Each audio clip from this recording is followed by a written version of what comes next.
Hi guys, George here with a analysis of the Hazmo 4 scenario kids these days. Now my analysis is slightly based on Jim Bishop's article. I read the article about 2 sessions into my gameplay on the kids these days. I enjoyed it very much. I like his notion of maxims. Um, I have I have these factors called axioms. I like Jim's maxims better, and his article made sense. But my perspective here might differ slightly, and I hope to provide you in the description below, also as a reference, a source reference, his blog article.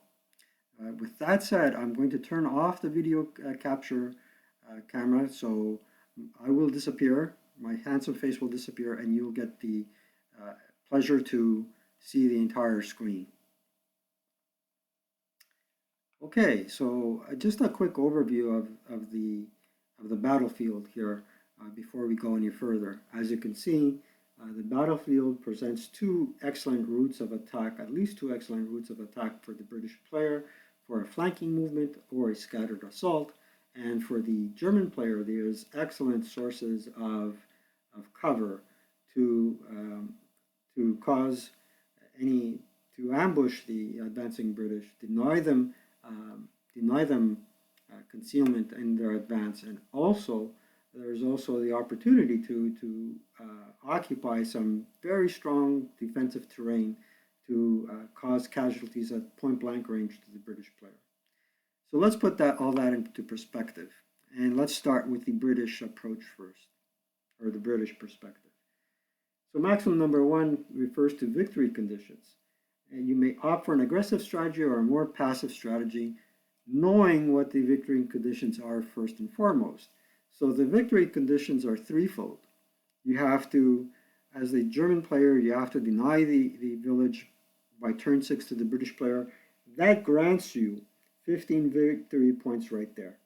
If you deny him, in addition, the village by turn end, that's another 15 victory points. And if you also, well, either way, you will have to exit a sufficient number of EVPs, exit victory points, to make up the difference and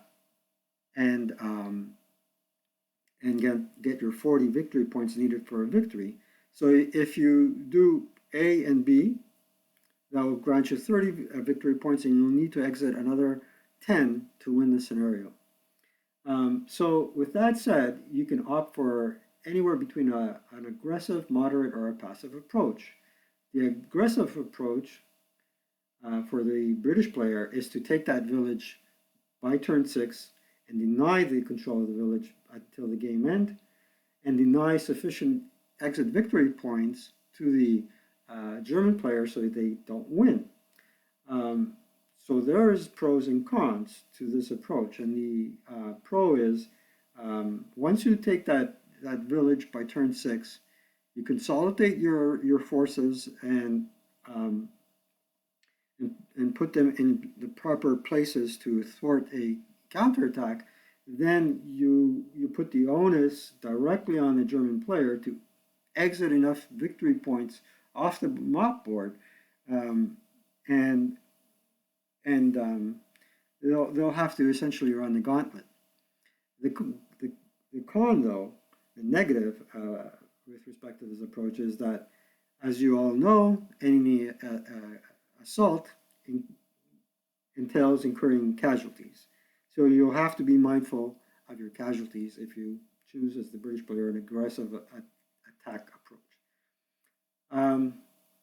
With the moderate approach, you either do one or the other, meaning you either take the village by turn 6, or you take the village by the end of the game or before that, and you are very mindful of your approach of attack, keep casualties to a minimum, and then you, at some point during the game, you achieve one victory point or the other.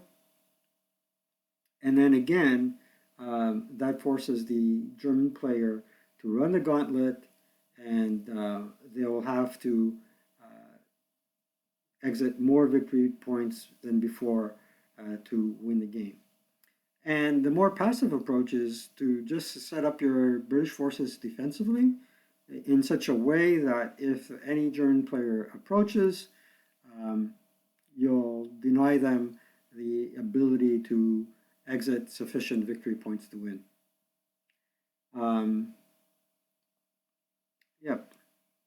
So let's take a look at those approaches on the map. Made a little pictorial map here with the red arrow saying, all right, this red arrow suggests a flank attack from the south. It is an aggressive tactic.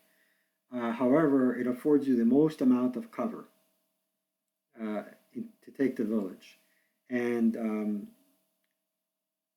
as you can see, you only have 2 open ground hexes to cross before you reach this, before you can take advantage of this terrain on the south edge of the map and form some fire groups to cause the German player to rout. The green arrow is an aggressive approach as well, and from this perspective, you're going to dash across the open ground at least 5 hexes or so, and take the village from the northern flank, betting on that the German player will not expect you to do this. All right, and the green arrow is either a defensive position across the line of homes here, or a scattered approach, a careful scattered approach, exerting pressure on the German player to rout him back and eventually taking the village. In my first gameplay, I chose a combination of all 3 and ultimately failed because my opponent was extremely lucky. Now, I'd like to also apologize for the quality of the audio. I know that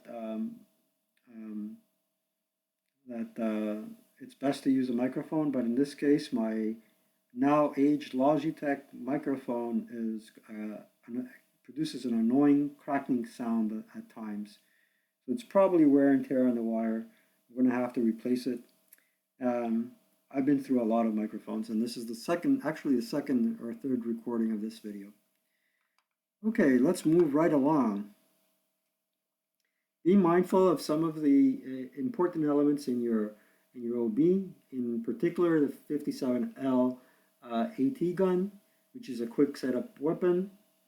And you can see the information here is quite useful. And what else is important to note is that you can cause damage to the Tigers with a flank or rear attack. So that's important to note. As well, you have 70mm battalion mortar, OBA, which can cause any German forces moving in the open to think twice. With that said, I recall now that I've also played this scenario solo, and an interesting story ensued with that British radio. So that will be also the subject of my next video. It will be how I played this scenario solo.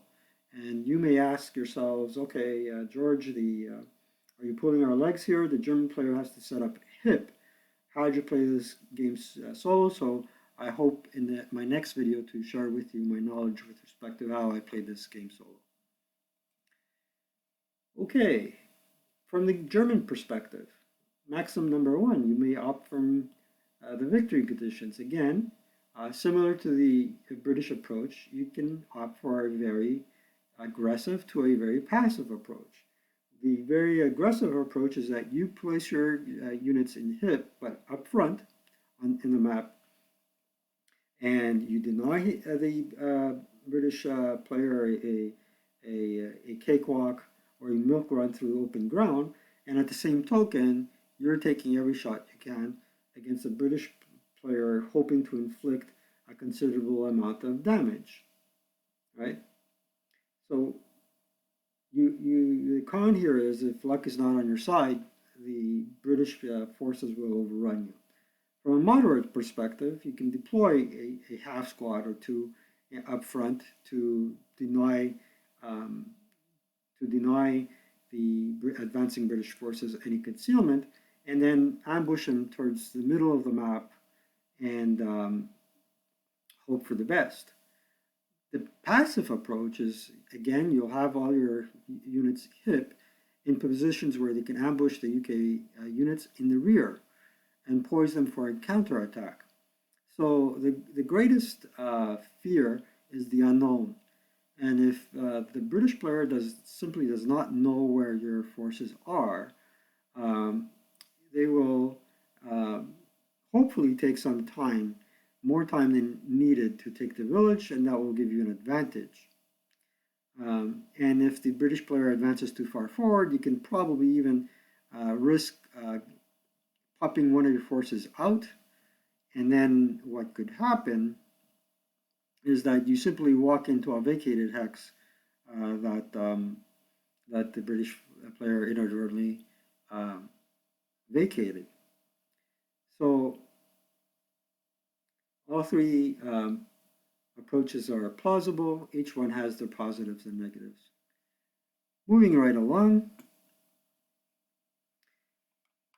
So here, looking back at the map, the red lines represents the aggressive approach where you're setting up your forces up front, hoping to get good shots on the British player, denying him concealment loss, and hopefully you'll make his journey to the village a living hell.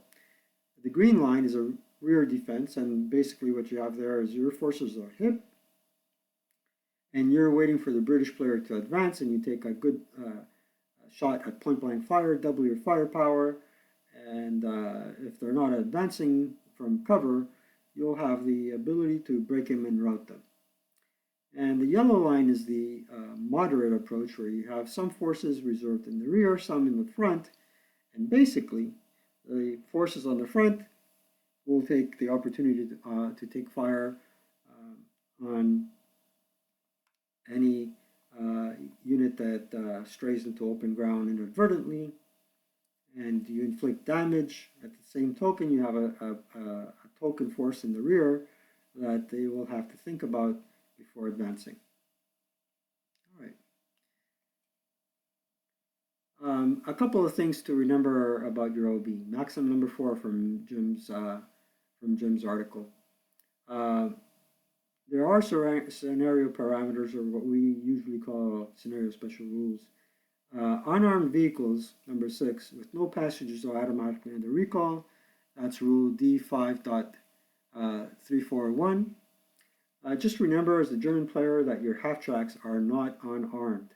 They do have an inherent AA machine gun with a firepower of 3.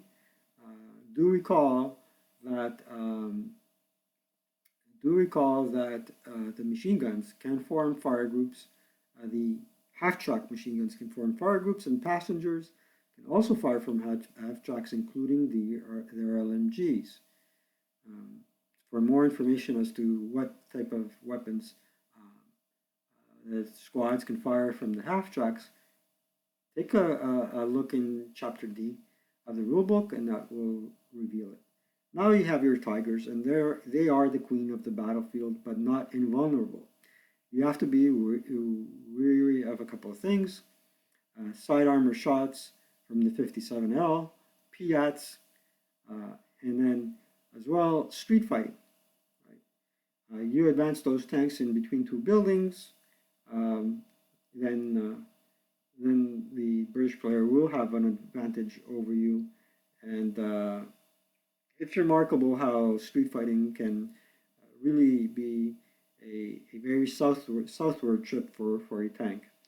CC reaction fire from the 458s as well, and possible breakdowns of main armament due to bad luck.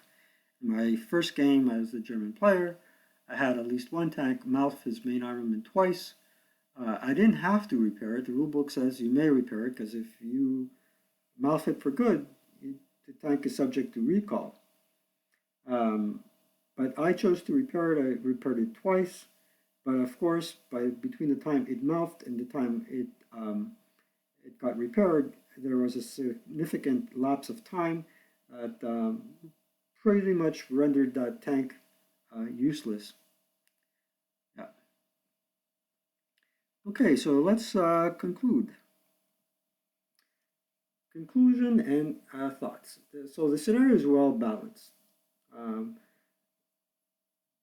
it might not be apparent, but from playing this scenario quite a few times now, I see that there is an opportunity for both players to win if they play their cards right.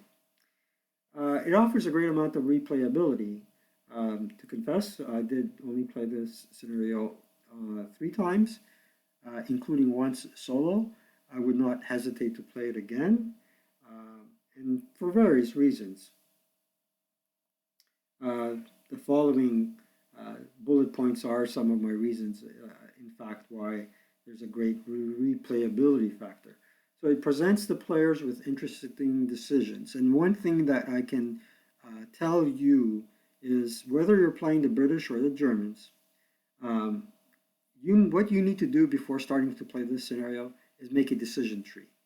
And what do I mean by a decision tree? Is that you have choices to make. Are you going to hold on to the village by and deny the village to the British player, for example, from the German perspective by turn 6? Or are you going to plan on letting them take it and recapture it later? Um, are you going to set up in the rear or in the front? What will be the role of your reinforcements? Will it be to run the gauntlet or stage an effective counterattack? So you put down your goals, and you also for everybody in your OB, not only the first forces that appear on the map. And then also think about, okay, if I do not achieve this goal, what is my alternative? So if you have that little checklist while you're playing, they'll serve you greatly. And this decision making is in part because the way the victory conditions have been designed. Now, not readily evident who will win or lose. Again, when you look at the Germinal being, you'll say to yourself that, hey, this player is really overpowered. That may be true, but in the context of the victory locations, the victory conditions, and in the context of the overall map, um, then it's not really evident that the German player can win. And once the game begins and the British forces, if they find your forces unhip or they do find your forces and you engage in a firefight, inflict heavy losses, you might think that, okay, it's game over. But again, if the British player does not take the time to advance and move closer to the village victory location hexes or doesn't find them in time, the German player has a very good chance of winning. So that all boils down to an extremely fun scenario. So that's all really I had to say about Hazmo 4.